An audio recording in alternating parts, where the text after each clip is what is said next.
ওই পাঁচিরটা কেমন বোঝাচ্ছে দেখ পরিষ্কার দেখতে পাচ্ছিস পানির ট্যাঙ্কটা দেখে যা এই আমুইসাটির পানির ট্যাঙ্ক লোকগুলোকে একটা একটা চিনা যাবে কে ওখানে আছে আব্বা এখানে বসে আছে আমি এখান থেকে দেখে তুলে নিলাম ছবিটা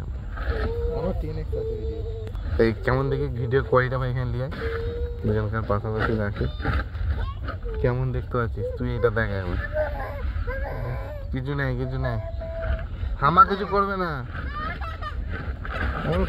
না না কি তো দেখতে পাবো না এইখান থেকে এইটুকু দেখতে পাচ্ছি জুম করে তোমার কানের খোলটাও দেখা যাবে 100x জুম হয় ফোনটায় এই ফোনটায় 100x জুম হয় ও দেখো তোমার ওইখানে সেই রোডে গাড়ি চলছে ওটাকে জুম করে আনতে ছবি তুলে দেবে পরিষ্কার